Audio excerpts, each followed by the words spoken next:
Samuel Monye in 2017 for Give Us Each Day, which was longlisted for the NLMG Nigeria Prize for Literature.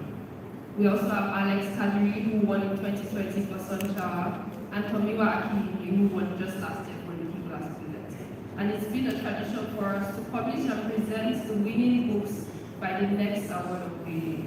We've also published Mirror on the Wall by Jesse Tokumi Fekoya, which was longlisted in 2018 and is coming soon to film under Quramo Productions.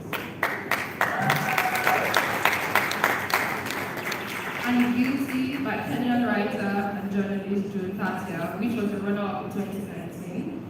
And Paths That Take Us by Ali Baba Ari, a runner-up in 2020. Prepare yourself to be excited and inspired as we unveil this year's winner and runners-up later today. Once more, a very warm welcome to each and every one of you. I don't want to take much more of your time because I need to do some for the actual event. But first, allow me to introduce Bimbo Mango, who is here present to present his 3 books of drama, 1960, Alhaji, and Philomena.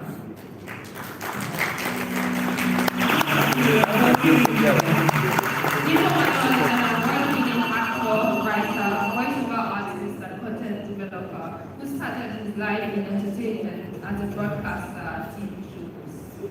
One of the most respected names in the Nigerian entertainment space today, he has remained relevant in his more than 40 years of practice, accumulating over 50 awards, commendations, and nominations. His commission feature, Isoke, released in January 2018, won the Best Screenplay Award at the Nollywood Traveling Festival in Toronto. Pasito Denge, Point Sola, and several short films and playlets are among his constantly growing body of works. He has been a major player in Bolani Austin Peters' Moremi, WakaaboutTV musical, Full Circle, and Saru musical. This was a rich library of work, including the drama books he's about to present. Philomena, Interview with a Prostitute, explores a journey into the realities of the village girl turned prostitute. Alhaji is themed around the rarely discussed issue of erectile dysfunction and how it affects men. And 1960 is a factional tale of Nigeria's march to independence. Please give a rousing applause.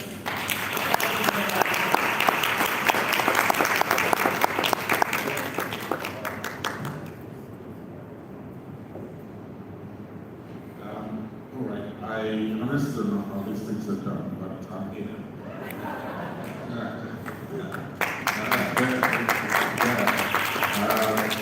So I'm trying to be as comfortable as I can be in the circumstances.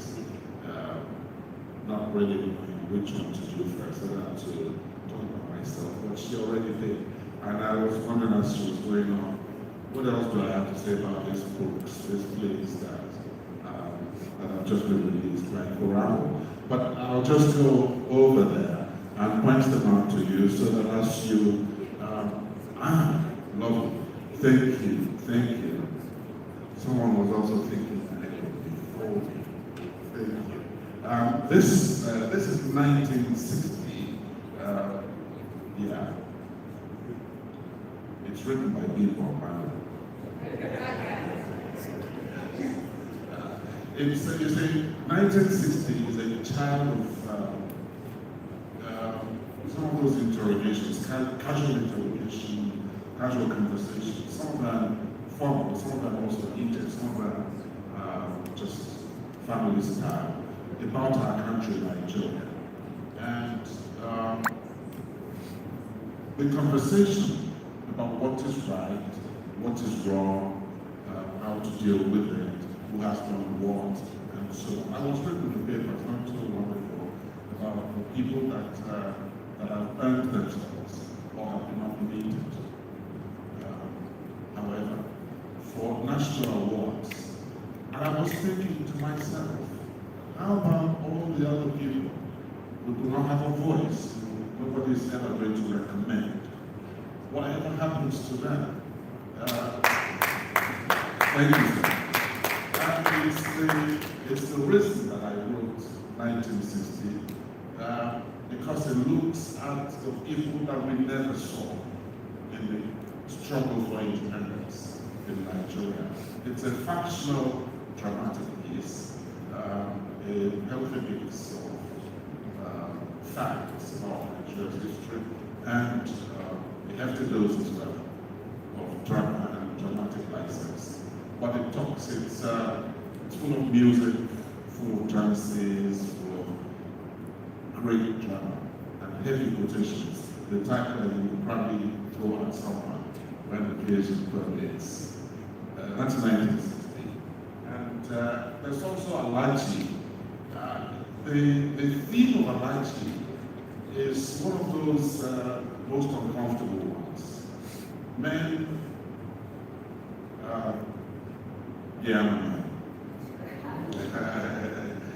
men rarely, very rarely, talk about the erectile dysfunction.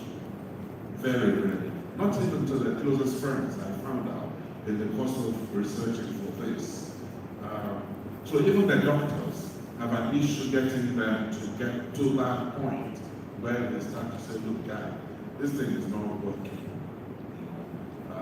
So people end up with all kinds of experimentations, OJT, all kinds of, even the Western medical types, people experiment.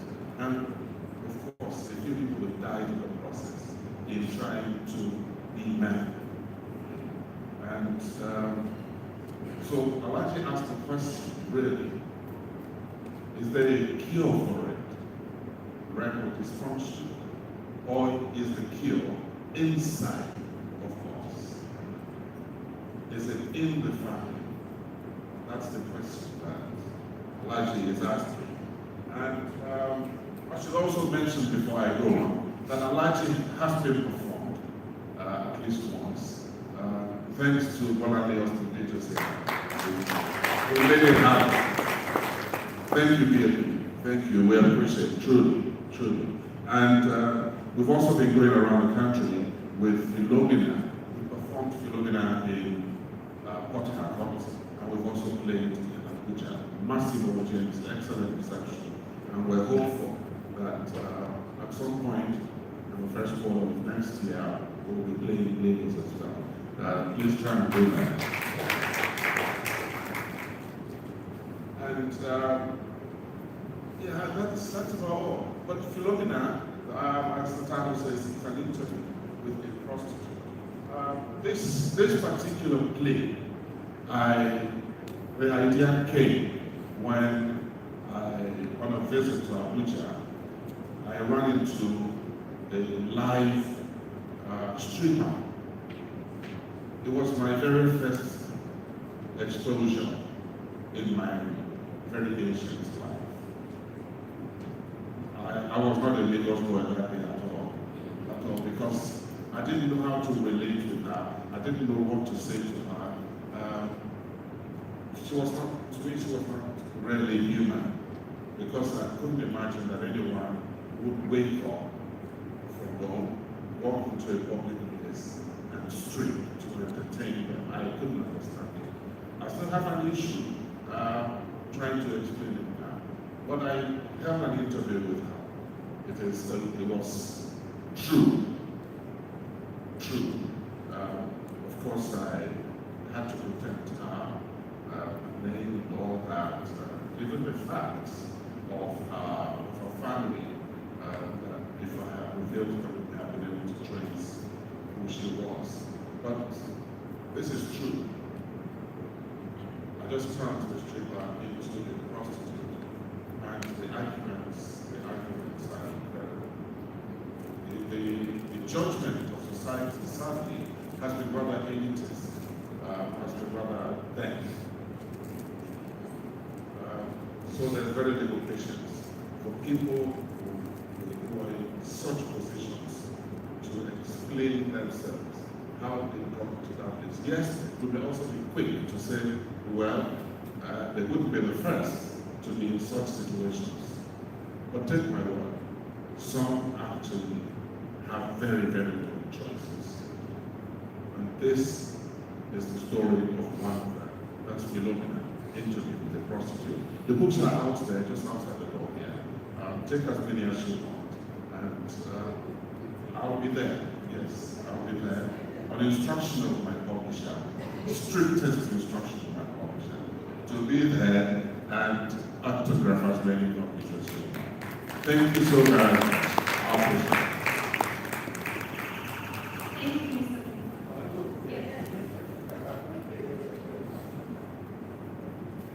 Now it's time to present Looking Glass Bullets. This book was developed over the last year from 2021's Quramo Writers Prize, winning manuscripts and published by Quramo. The author, Akintomiwa Akiniki, is a graduate of medicine and surgery from Awofeso University, but it is with his distinct and daring style of writing on video and Twitter that he has attracted a sizable number of followers. He shares his non-fiction through social media, championing the cause of African creativity through the 49th Street, a Pan-African media outlet of which he is a pioneering member. He also won last year's Quramo Writers Prize. And one of the judges who selected his manuscript and presented him as a winner last year is a member of the judging panel this year, and is here today, I think, to present the new author and his debut novel, Looking Glass Bullets. Letty Eke is a writer, book editor, and literature scholar who's written over 30 short stories and a column on an online newspaper. She hosts book readings on NTA, and convenes Reading Cafe at the University of Lagos. She's also the CEO of book printing, selling, and promotion company, Finished Work Enterprises. Please welcome Letty Eke. Is she here? Okay.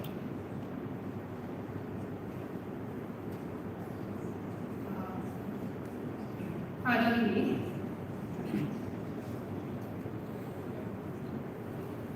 Okay, so I think that we'll just adjourn this.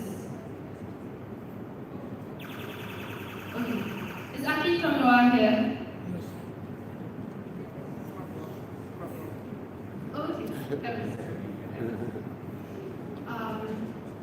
Welcome Aki Tomiwa up to the stage so that he can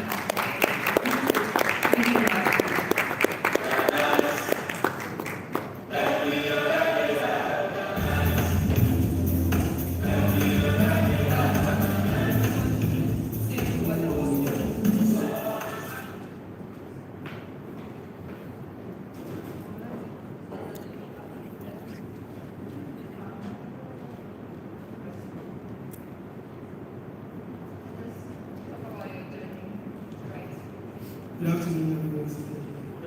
As she has said, my name is Akin Kakito. Last year's plan for it's been an incredible last year for winning the events and working with students, to publish the editors and to Quramo to shape the to publish it. It's an incredible honor to very grateful for Quramo, first of all, for launching the platform, because the journey to publishing is always very difficult. So this platform is one that's kind of simplifying the process by just giving the opportunity. So I'm really thankful to Quramo, the CEO, all the editors I worked with, and everyone who made my child dream a reality today. So thank you very much.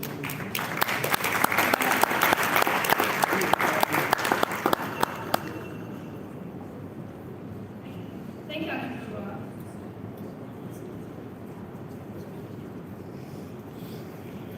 So that will conclude my responsibility here today. But once again, welcome, enjoy it. It promises to be a fun filled event from the other book presentations we're going to have after, to the conversation between Yes, so you can actually grab your copies. All of these books, the authors are going to be here today and they're going to sign and customize books to you if you buy them today. So we're encouraging you. They are all available for sale just outside. But I just want to give a rundown on what to expect today. There's going to be a conversation between our founder, Baby Shashere, and veteran filmmaker, Bolale Peters. And after that, we are also going to unveil this year's Quramo Writers Prize winner. So stay tuned and thank you.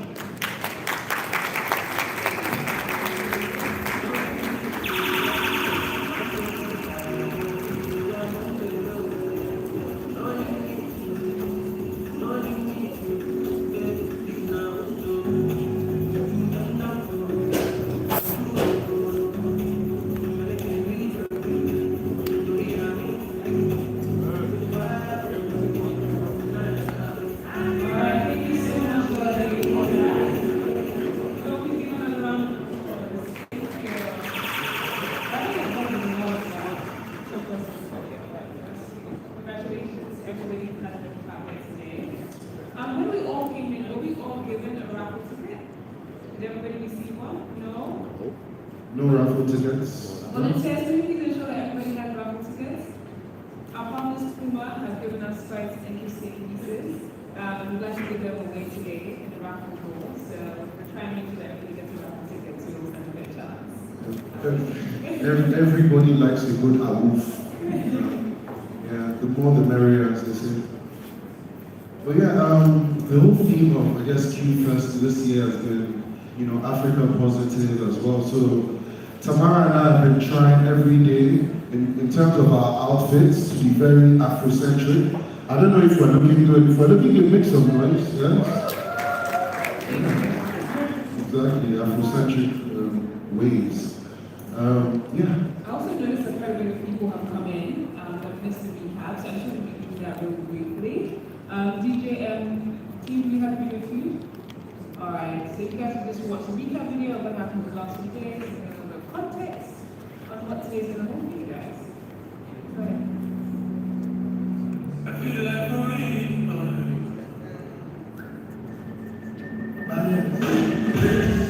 I love kissing my shining fantasy. I'm friendly. Life is not that.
On the left. You guys have? Okay. No? Okay, if you don't have the raffle tickets, raise up your hand. Oh wow. Okay. Okay, it's tricky. Can they dance for it? Can they dance for it? Can they dance for it? I know there are a few good dancers in the crowd. The thing is that if the DJ plays music and I start dancing, I'm going to take all the prizes. I'm taking everything. That's the way. DJ, what are the latest songs that you have? I haven't heard. You didn't play my own song. You played Tamara's song. You played everyone else's song. You haven't played my own song today. I don't like Pasha. For those that don't know, we won't pick songs. Each time we come on stage, we will Yes. choose a particular song comes up. That's good to do.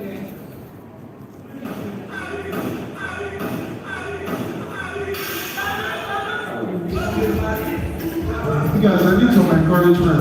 Just small encouragement. One time. This side. Quramo. Okay, DJ, stop. Okay, yeah. I've tried. My physio has been encouraging me to exercise my leg, but not to do too much. So, yeah, I'm trying not to do too much. Yeah, anyways, please make sure you tag Quramo on all your pictures and all your videos today, and make sure you use the hashtag QFest2022.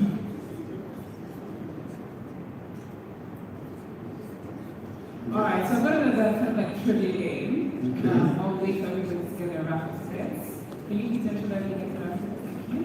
But since we have our lovely one of pieces for our key conversation today, I thought we should ask you a question to really see how well you guys have been following. The question is, how many stage plays has she released? That's question one. No Googling. And question two, how many films have you released? Let's see, who knows? How many stage plays and how many films? So the two gifts that are up for grabs. The signal is bad here, so you can't even Google it. Those are the fun, no cheating. Christine asking her. How many stage plays and how many films? And actually, how many musicals that have told the world? That you feel overwhelmed. Wow. How many musicals that have told the world and how many films? Come on, let's go. Give me what? I think this side, the answer is going to come from this side. Yeah, I can see Mouse from here. Come on, take a wild guess.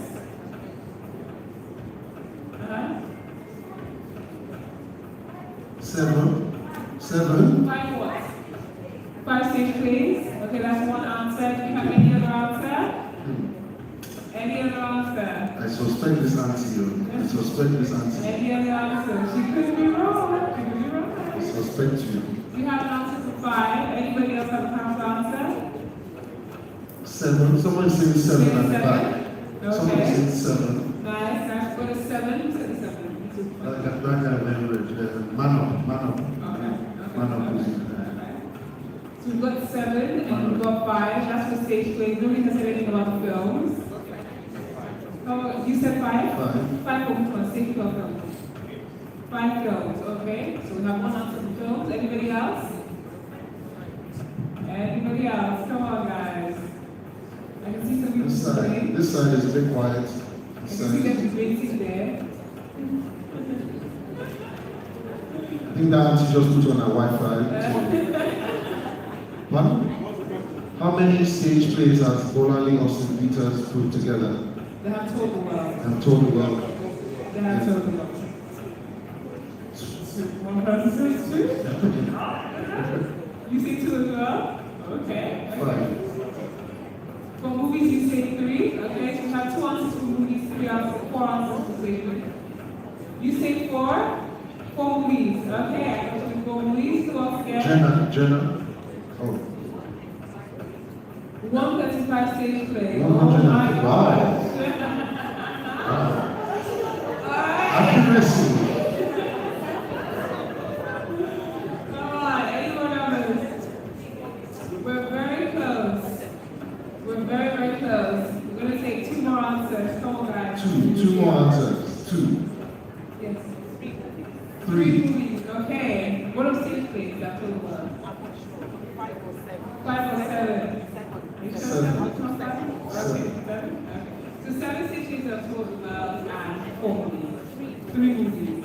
Okay, ready to give the answer? I think we're ready. You think we're ready? The answer is she has 8 stage plays that have told the world and 4 movies, the 5th to be released this year. Yes. Around We got our the movies, yes. Nobody gets 8, the person that gets 7. Someone gets 7. 7. Yes. Yes, Not so 7. close to 2 win. Can we please have the Puma match? Round of applause, please, ladies and gentlemen.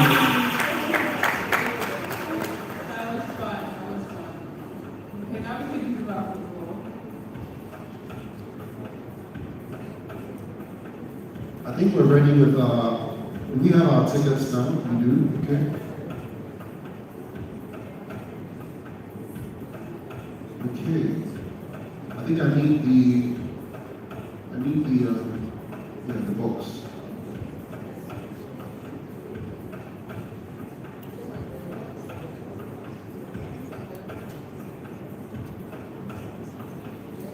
So we have some lovely goodies, courtesy of Quramo, international sports brand.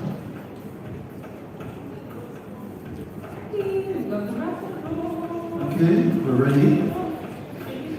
Shaky, shaky, shaky, shaky. Okay. One, yeah. Okay. Guys, look at your tickets. Number 255. 255. 255. Number 255.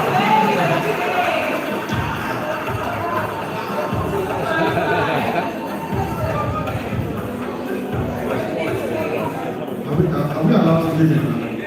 Are we allowed to give him a gift? Are we allowed to give him a gift? Yeah. Okay. You have a lot of fans here. You are fighting for your rights here. So, courtesy of Quramo. Yeah, it's all right. You have to give him a gift. What do you do? Weightlifting? Okay. Wow. Somebody. A round of applause, ladies and gentlemen. You have no excuse to not go to the gym now. You can't miss any gym day anymore. Number 237. 237. 237. Wow, 237.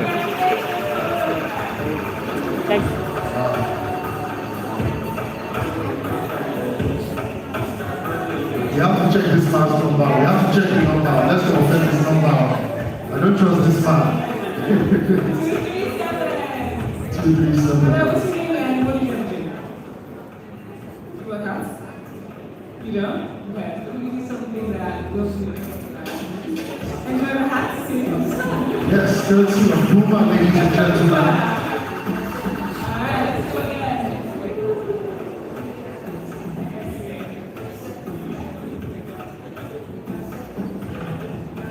Number 239. 239. Jenna. Jenna. You work out? You don't? Okay. Then enjoy this time. Congratulations. Wow. Jenna, we'll share that back though. We'll share that back. Next one. Okay.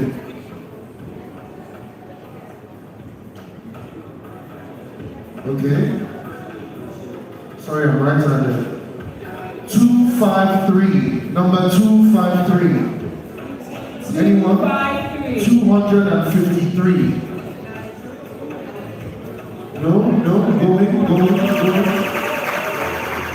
What, 253? Wow. We have a winner. Thank you so much. Thank you very much, man. Congratulations. Courtesy of Quramo. Thank you very much.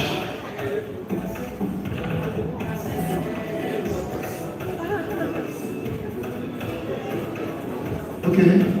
211. Number 211. 211. Anyone? Yes, you? Okay, we have a winner. Round of applause, ladies and gentlemen. Okay. Okay. Thank you. Please let me see your number. This man, everybody will be here.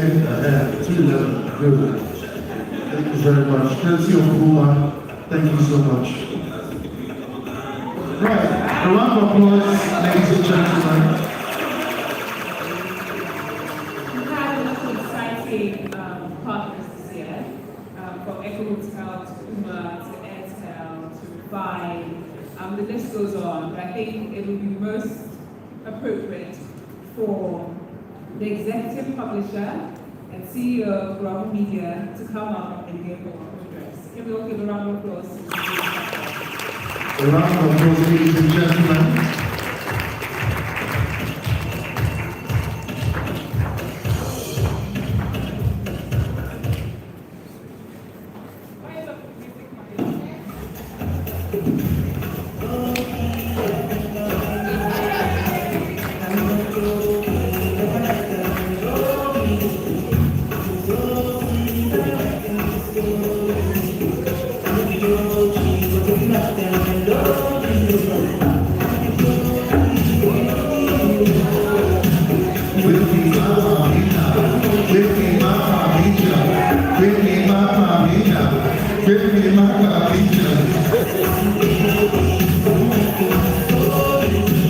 Ladies and gentlemen, please another outstanding round of applause for our CEO. It is not easy, you are easy. She does it with great style, with her finesse. All the pizzazz, ladies and gentlemen, our CEO, Ibi Shashari.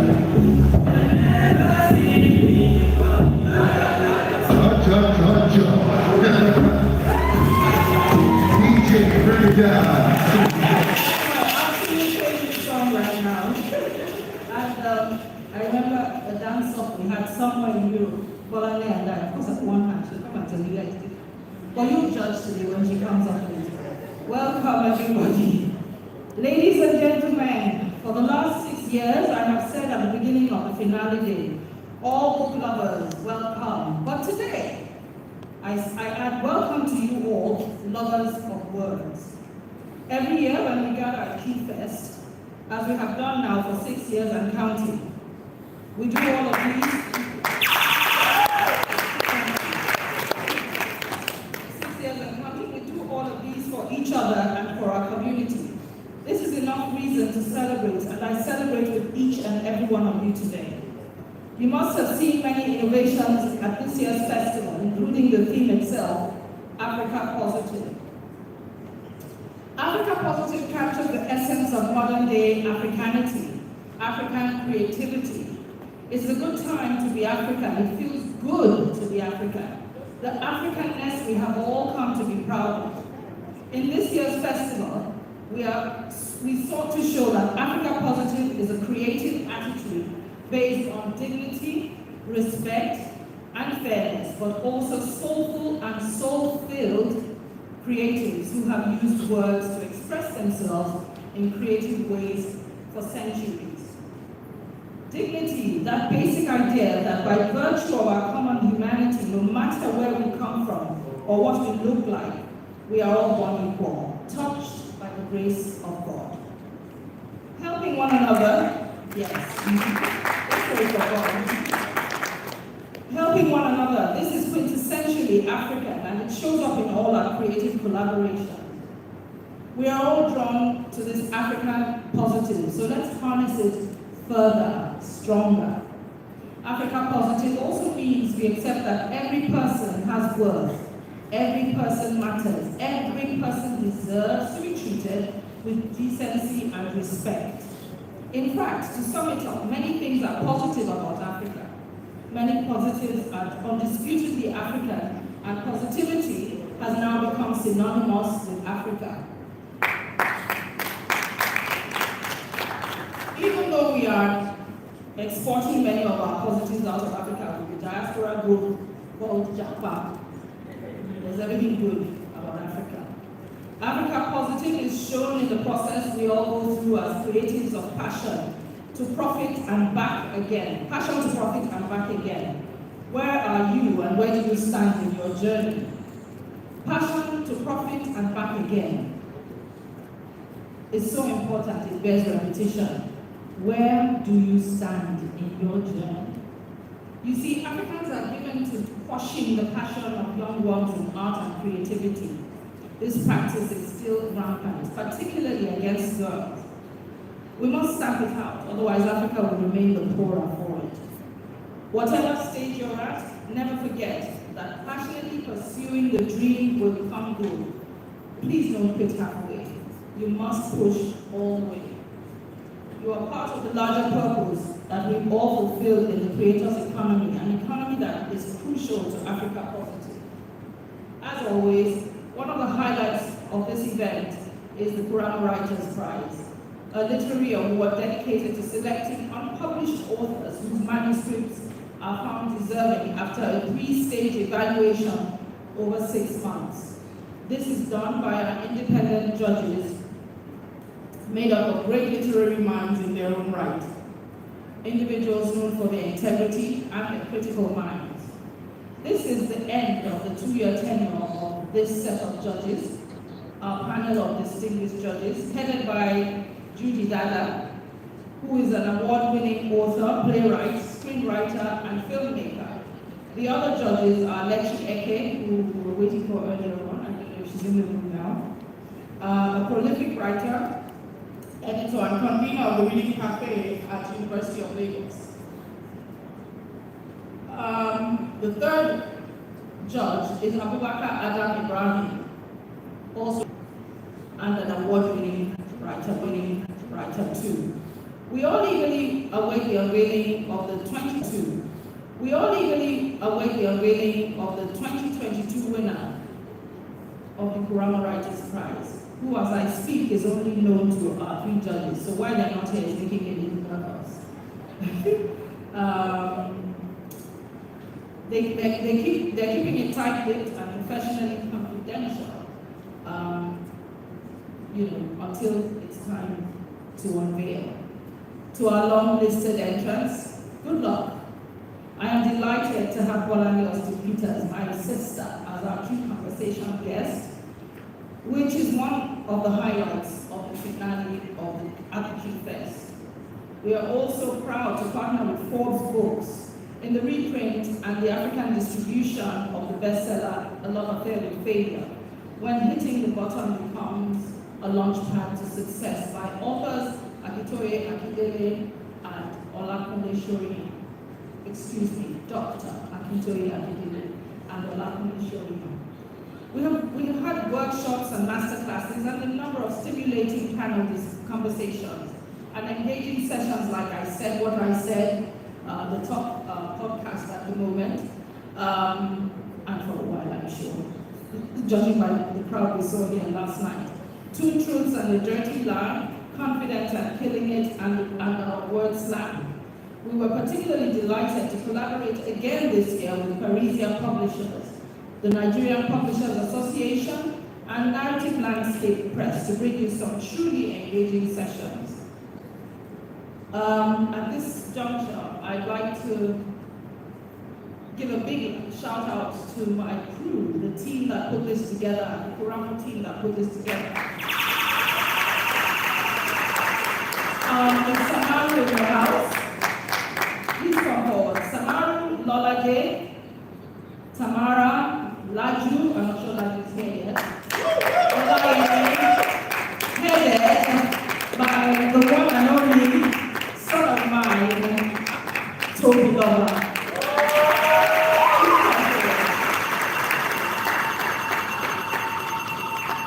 And I give a bigger shout out to the creative workflow team, headed by Miss Bimbo Jensen. Miss Bimbo, please come forward. I'll take it off. Thank you. Where's the rest of the group? Creative workflow, who have tirelessly put this together year after year for Quramo. Thank you very much.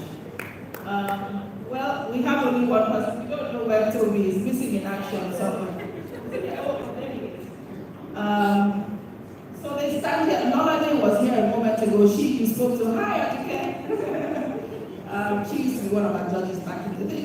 The inaugural set of judges was her and a few other people. So thank you very much. This would never have happened without them. We decided to go a new direction and they just ran with it. And kudos, well done, Toby.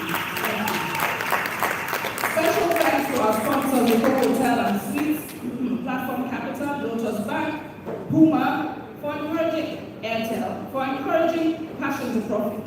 Profit is not just money you make for your pocket, but also the value you give back to society. Leaving a legacy, no matter how small. I'll leave you with that thought. Thank you for listening. And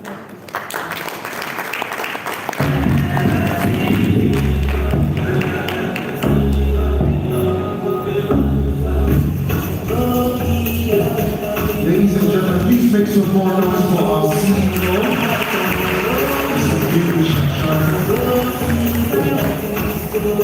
Nobody has as much moves as she does. No one.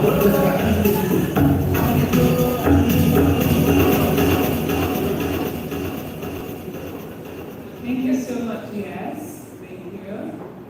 All right, we're about to get into the key conversation. But before we get in there, we'd like to talk to you guys about the stalls, because I noticed that Jess mentioned how we tried to go a bit of a different direction this year. We kind of targeted a bit of a younger audience with our first 2 days. And in that as well, we thought, what do young people like? They like fashion, they like music, they like books, they like beauty. So if you see outside, we have a few stalls out there, you have to find, we've got some amazing contemporary jewelry. We've got Anthony. Yes, Anthony is a new urban Nigerian contemporary line that is basically sourcing stuff from local products and local fabrics, and we're trying to buy the naira to grow the naira essentially. So all the stalls right there, you have amazing, good fits for all your sizes. I know the Amfani pants are very hot right now. They sell out literally in about 5 minutes anytime they're up for sale online. So it's almost a privilege to be able to come here and buy, your Amfani pants. I've already bought about 3 pants already. So yeah. So please make sure you go around and make sure you tag Quramo in all your posts and everything that you're doing today, taking of the pictures and everything. So, and Logan Heights is here as well selling books. At Quramo, as I said, I think the last few days, we're very big on collaborations. And we have bookstores as well. We've also partnered with other bookstores in the country to just show how important CBD is. For us, it's not about being the only ones, but about pushing an agenda, which is to get Africans to read and to get Africans to grow their minds. We also want to say huge thank you again to Echo Hotel for all the support over the last few days, and Toria as well for being here. So we're about to step on for a few conversations, and we'd like to first of all bring up our very own Mrs. Baby Jasher. Another round of applause, please. We're not going to stop clapping today. Okay. Wait, who will bring up with that? No. Should we say? Okay, let's say it. So she's been heralded as the queen of Nigerian theatre. Bonali Austin Peters is an award-winning film, theatre director, producer, and executive producer dedicated to showcasing the culture, the experiences, and the glamour of Nigerians through art. A production company, Bonali Austin Peters Productions, has produced 7 plays that have been performed on 3 continents. Her plays include Saro the Musical, Fela and the Kalakuta Queens, Death and the King's Horsemen, written by Nobel Prize winner Wale Soyinka, and many more. As a filmmaker, she's directed The Blake Lagosians, Man of God, and Collision Course, and produced 93 Days. Bonali Austin Peters is also the founder and managing director of Terra Culture, an arts and cultural center in Lagos, Nigeria. Yes, of course, ladies and gentlemen, she's also partnered with the Google Arts and Culture Institute to create an online museum of Terra Culture. Ladies and gentlemen, please, a round of applause for Bonali Austin Peters.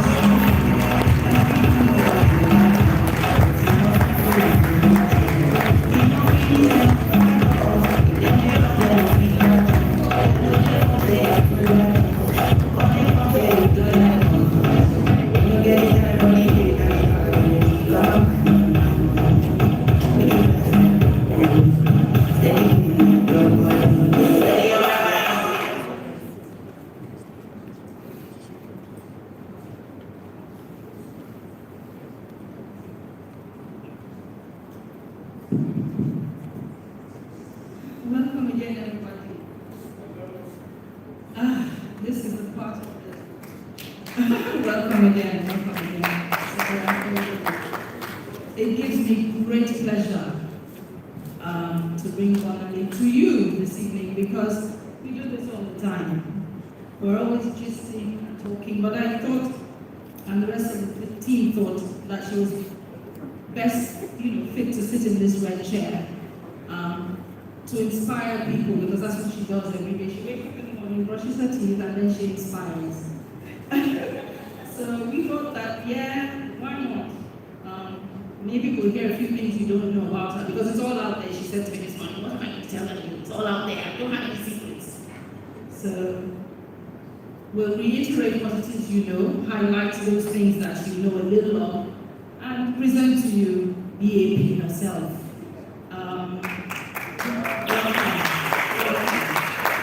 Welcome. Have you all watched Collision?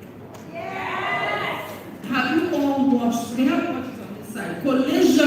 Yes! Man of God? Yes! Have you watched The Death and the King's Horseman? Yes!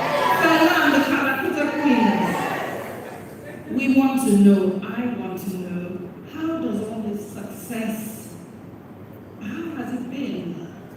How do you feel? How does it make you feel? So good afternoon, everybody. I'm going to digress by first saying that thank you for inviting me. Like you said, I really didn't want to have a conversation, but I couldn't say no. She's my mom.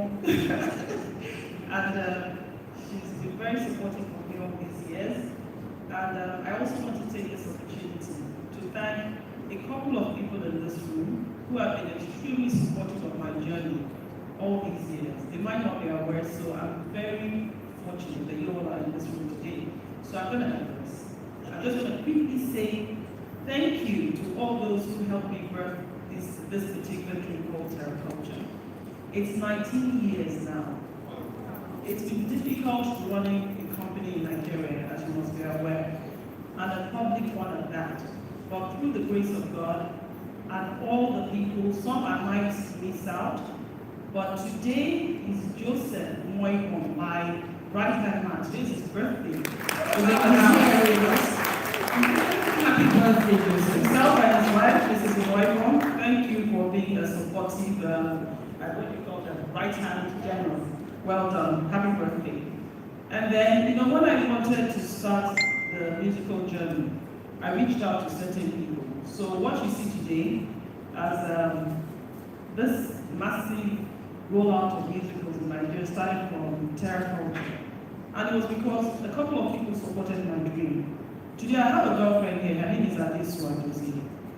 When I told her that I needed sponsorship then to start my first musical, she was the one that told her husband to support us. God bless you, Adesua. Myself and Aluna. And then of course I have my executive directors right there. Hey, Mrs. Ugosi. Anytime I want to do a movie, I gather a group of friends and say, okay, everybody bring 10, let's do it. And they've been supportive throughout, as herself as well as my girlfriend here, Ubi Abodere, Salabi. Thank you so much. And then to the artist, the great artist, Mr. People Man. You've seen him in everything, almost everything that I've done.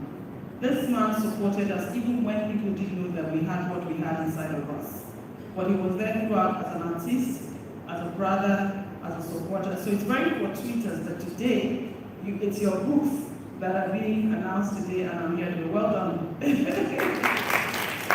And Jay, German, always ever supportive of us. German used to be the editor of Guardian newspaper here in the arts, and he's been a great friend. And of course, my family, my sister, my friends, Osai, everybody. Thank you all for coming out to join us, and well done on this initiative. It's not easy to birth any dream, especially in Nigeria, especially when it's cerebral. People don't have time for cerebral stuff in Nigeria. And that's one of the reasons why the value system has gone down the drain. We like parties, we like all those things, but we do not like to engage our minds. So Festival of Words, congratulations, Mrs. Joshua.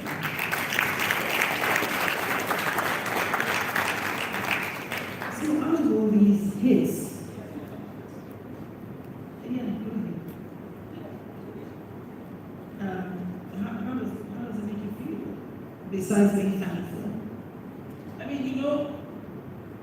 said, we started this institution.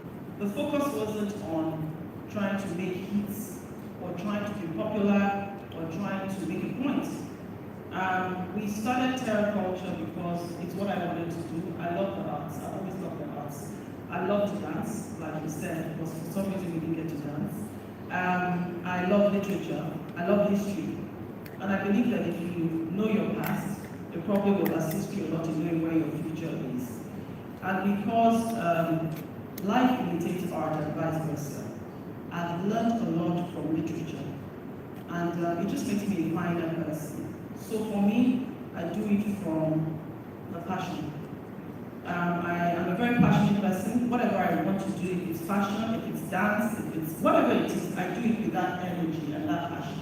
And I think that's what I took into Terra Culture. So a lot of people thought when we started that we'll be a flash in the pan, that we'll be here today and we'll be gone tomorrow. But I guess they didn't know my personality type. I'm a bit obsessive. And once I get into something, I have to make sure that I do it at the highest level of excellence. So the successes, I don't know, I feel that there's a lot more to do, so I never really belabor the success. I'm grateful, but I know that there's a lot more to be done. Every day I'm looking at too many stories. How many stories can we tell? We have a lot that we still need to do. Nigeria has to be out there on the map, but yeah, we've done quite a bit. Collision did excellently well on Netflix. Man of God, 6 million people watched Man of God in less than 2 weeks of its release. It was Netflix's one of Netflix's best movies in terms of numbers in Africa.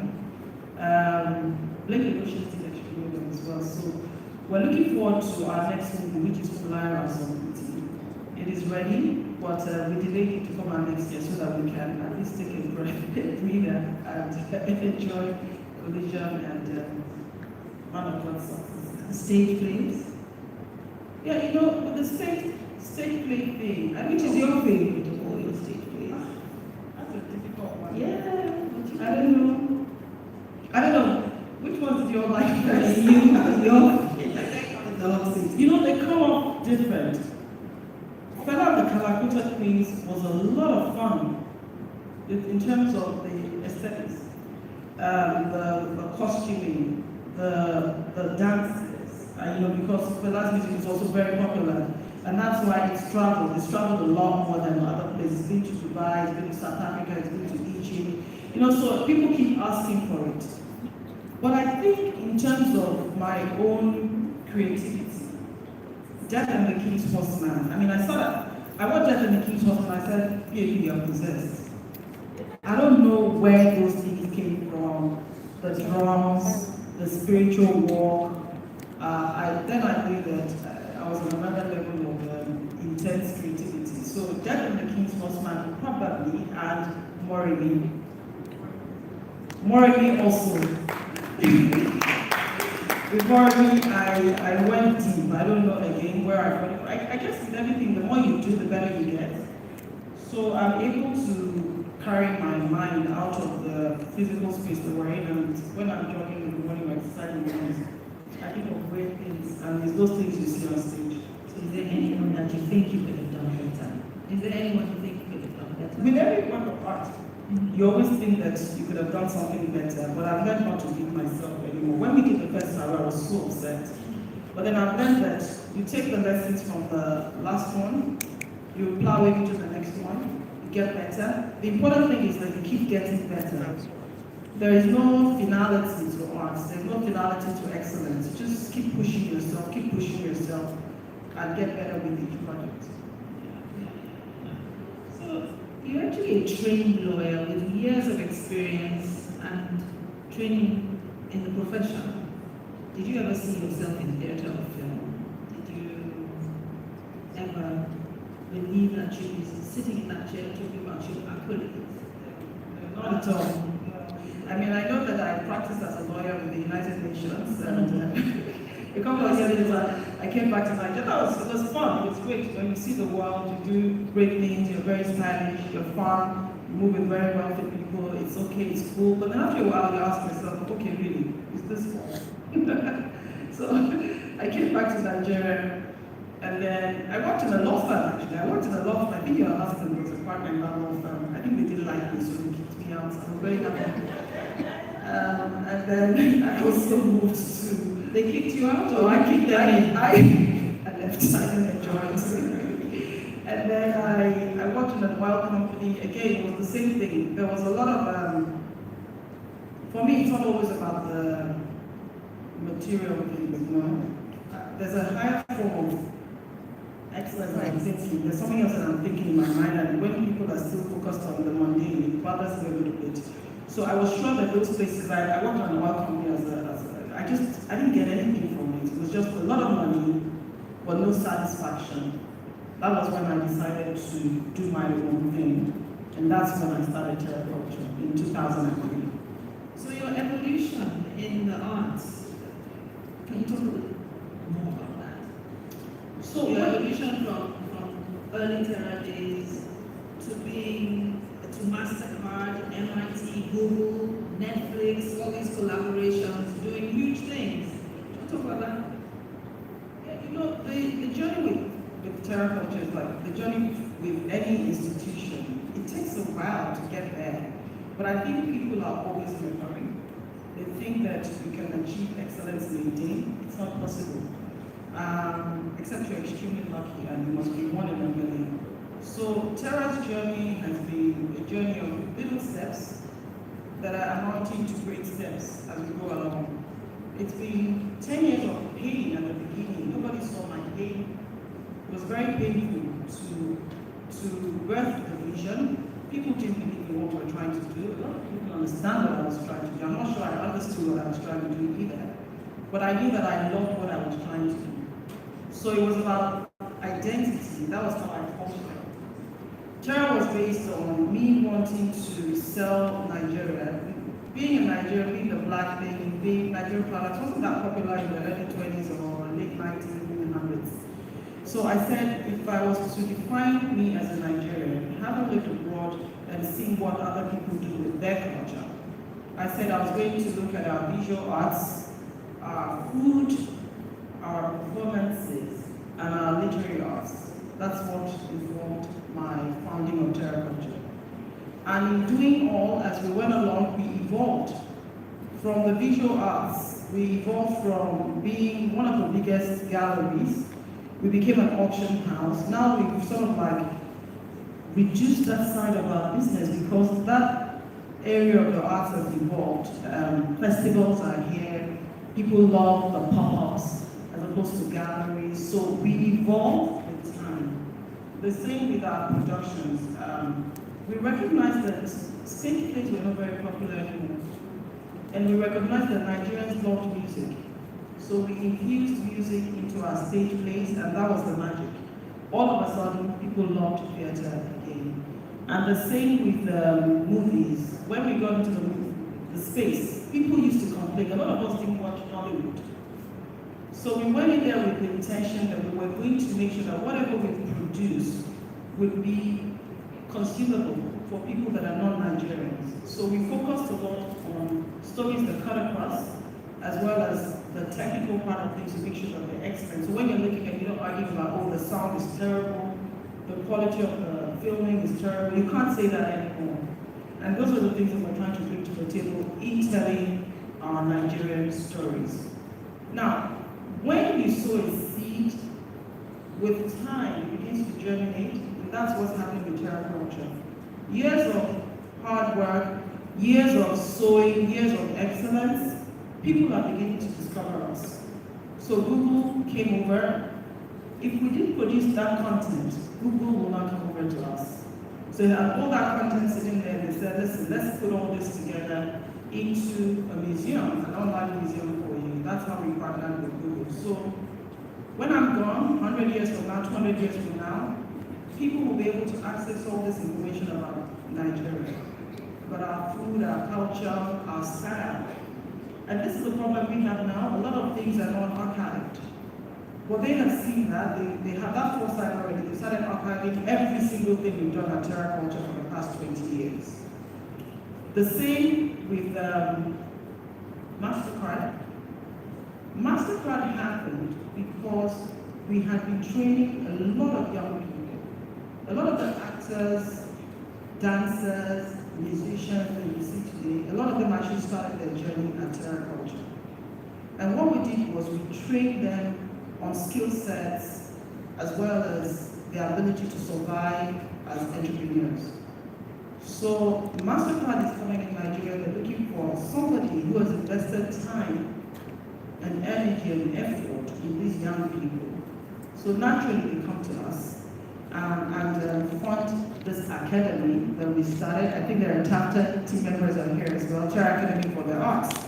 So these people are championing a new Nigeria for our youth, so they can acquire skills in lighting, sound, set design, script writing, which is a major problem for us in Nigeria, and business skills. And then we're placing them with industries to get mentorship, so that they get practical experience. But it goes back to the point, if we hadn't done what we were doing, if we were waiting for somebody to support us, if we hadn't been training these young people, there would have been no one from MasterCard to plug into. And that is probably the story of MasterCard. Netflix? Again, you were training, and then Netflix saw us and said, listen, we want to donate. We like what you do. Let's assist you to further all these your initiatives so that we can reach more people, we can create more entertainment for Nigerians, and then we can improve the quality of our craft. And again, it's because we were so easy in that area. Now, when MIT came over to, I was going to say a little bit to become a fellow, I mean, obviously, I'm a lawyer, I'm an artist, technology, MIT is an institute for technology. Again, they could see the possibility or the prospects of us using technology to advance what we do in the arts. So they looked at what I've been doing over the years and they nominated us, and I'll be going for that fellowship program sometime later this year.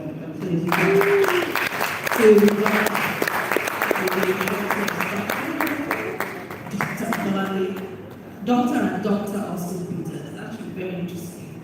I look forward to it. Well done on that. So, describe young Bolani. Young Bolani from the age 7-ish, school, family, friends. Just describe that little girl. So I'm the fourth child. My other sister is here, Mrs. Ali. I was a baby for my mom and my dad then, I guess. I was a tomboy. I didn't, all these things that I'm doing now, I used to do it. I was a tomboy.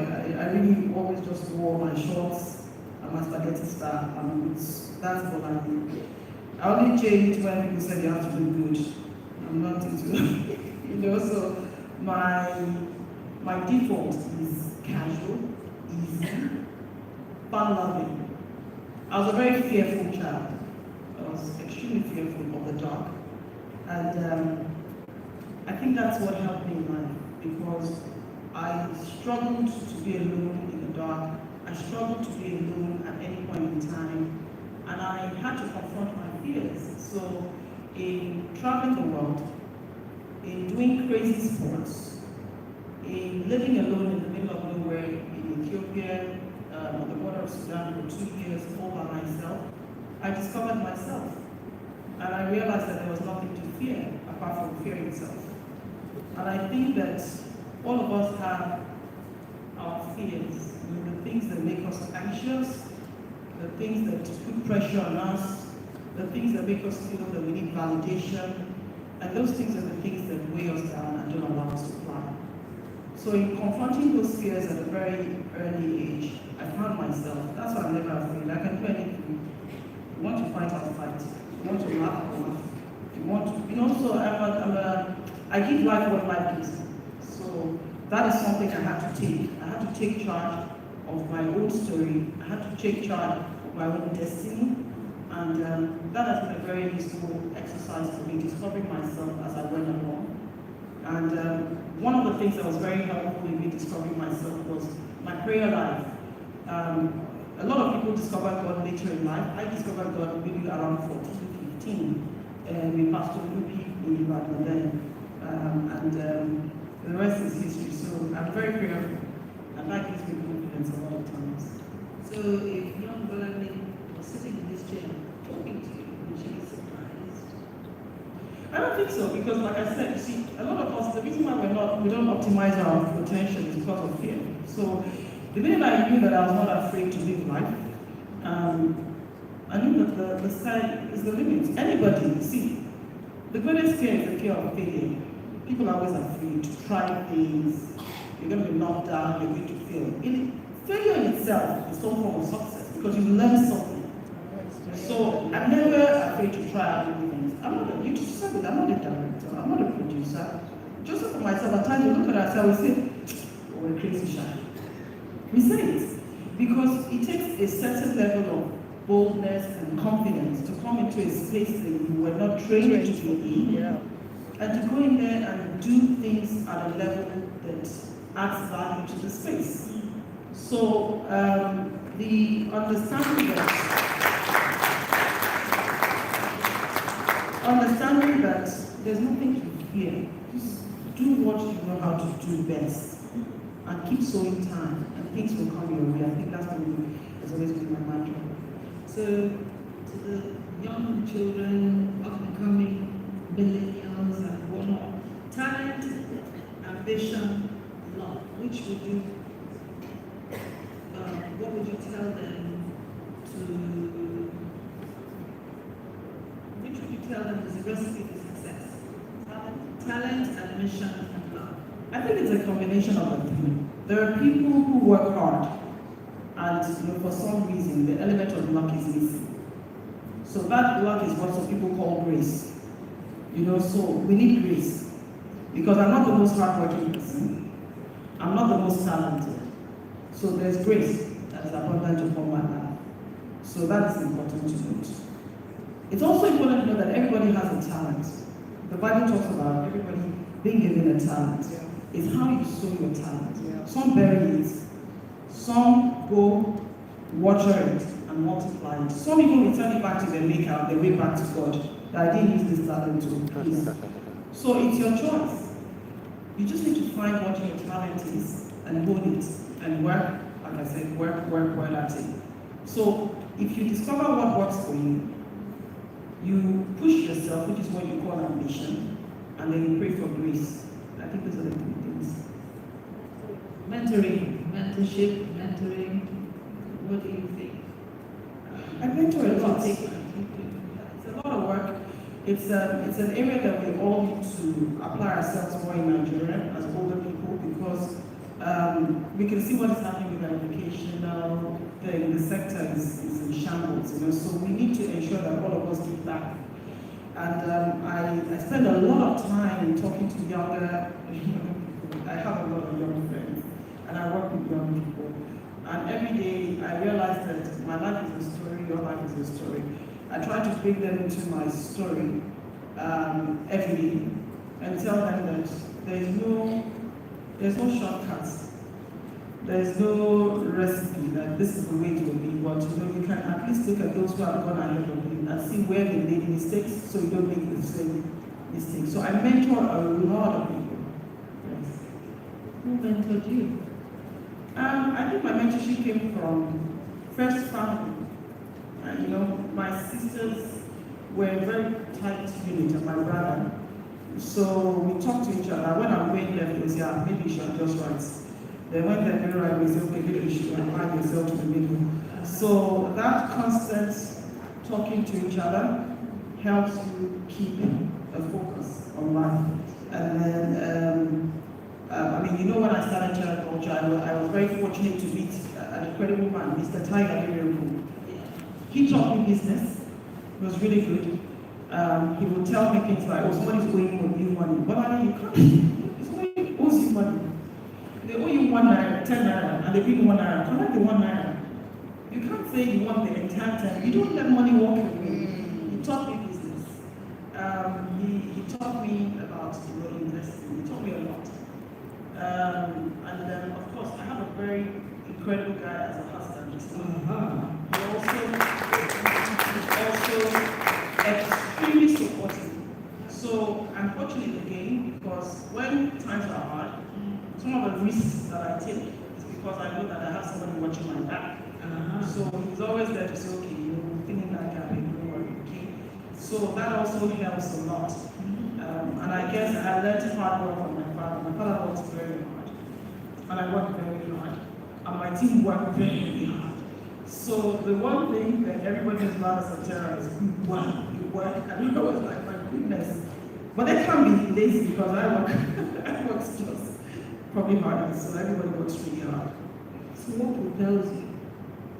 I know, I enjoy what I do, so for me it's not a job.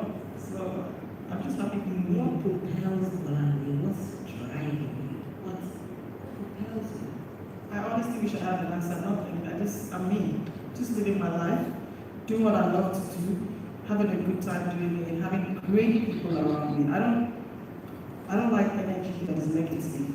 So anybody that's negative, I run. Just like, don't see me again. So that's it. So my life is simple. I love what I do. I love my life.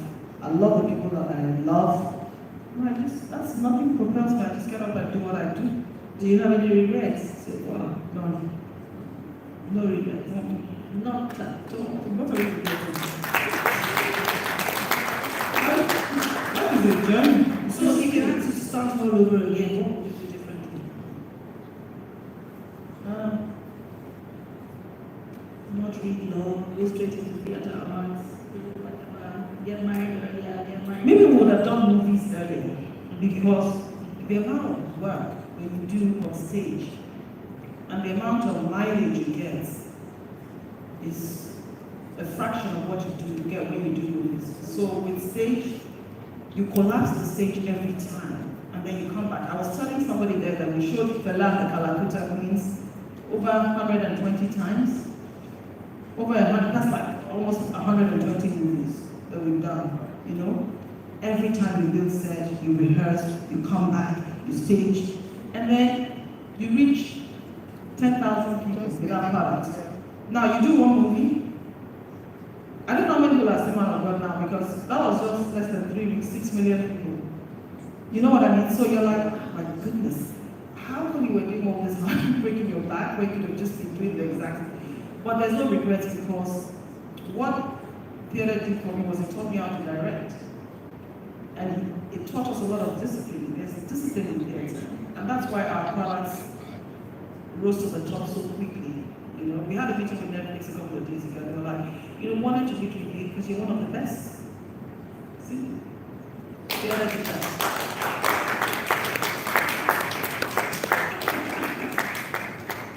So you know how I feel about love, marriage, the nuclear family. You have a lovely husband, as you just told us 3 seconds ago. Beautiful children.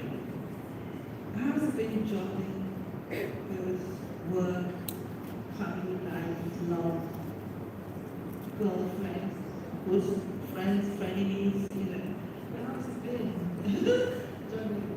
It's not easy. I mean, people will tell you, oh, it's not easy because there's a lot of pressure. When my children were younger, they went to boarding school very early. They went to boarding school at age 9, 10 in England. So it took its toll on me because every 2 weeks I had to travel. It was a lot of work. So it wasn't easy. That time I used to break down, you know, I used to be so stressed out.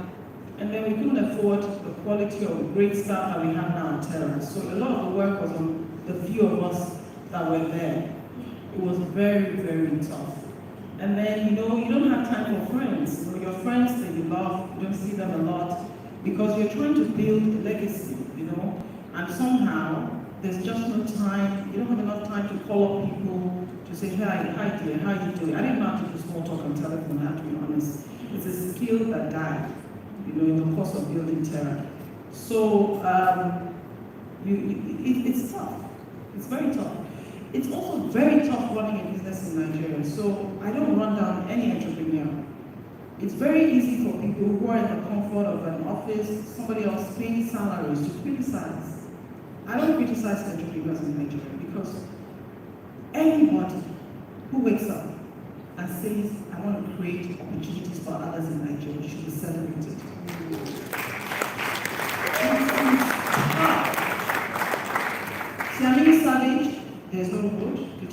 Sabe, we had to grade Tiabini Sabe with my neighbor recently. We paid a lot of taxes. They came to us last week that we need to pay 80 million naira tax again for something. I said, for what? For what? No water. You have to pipe your water. There is no electricity. We have 4 generators. And we have to have 24/7 electricity in the center. I mean, come on. We're trying. Entrepreneurs in Nigeria deserve awards. Please. It's so true. Quite daunting. So, back to the arts. What are we getting wrong in the industry? What are we getting wrong? What are we getting right? There's a lot that's going, there's a lot going well in the industry, like you know. I tell people the story of Miss Kid and what's it called? Whiskey Davido. So Miss Kid and Wandeko and Ice Cream, so there were 5 of them that played at my son's 10th year birthday. We paid them 250,000 naira. Please, can we pay them that today? So that tells you how far the industry has gone. I remember Brother Boy from Boston used to come and do exhibitions at times. She used to like, oh, my son, Brother Boy, I'm like, okay, yeah. You know, you need to be there, okay, yeah. But, look at Brother Boy today. I mean, so my point is, I didn't need to tell you how far the industry has gone. It is evident. Fashion, it is evident. Movies, it is evident. Can it be better? Yes. The greatest problem we have in Nigeria is that there's no institutional support. Everything we achieve in Nigeria is based on individual drive and grind. Imagine if the arts is supported in Nigeria like it's supported abroad. Nobody supports the arts here. We all do it. All these young children kill themselves to release an album, kill themselves to do fashion. Then everything is hard. That's why we're doing academies. And again, it's international companies that are assisting us, not Nigeria. So we've gone far, and we're going to go further. Yeah, irrespective. That's the spirit of the Nigerian that is driving this country. That's the reality. So we got that right. Yeah, we'll be fine. We'll be fine. Ultimately, we'll be fine. Do you have anything special to say about women in advocacy? Or advocacy for women? I'm not, you know, those things, I don't know how to relate to, I don't want to say, when people ask about advocacy for women, I believe in, it's just because I'm a lawyer, I'm a human rights lawyer. You know, I believe that all human beings should be treated equally. I believe that for some reason, at times women are marginalized, right? And in those instances, what is right is right. A woman should be treated equal, you know, as men. So for me, it's always the premise is human beings should be treated equally. There are good women, there are bad women, men, you know, so vice versa. But I just don't believe in institutional oppression or repression of women. That I don't believe in. But I believe we're all different, and I believe that we all have our roles.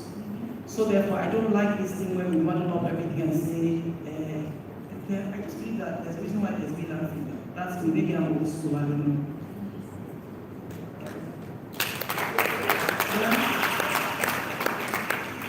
I don't know if there's anything you want to say to us at the Festival of Words, if you have any last words for us. This is our 6th year, I know what we do, you know, more than most people.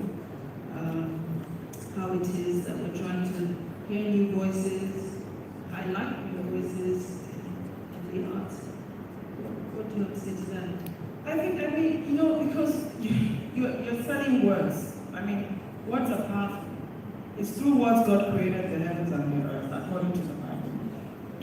Words is what Wole has sold to become Nobel laureate.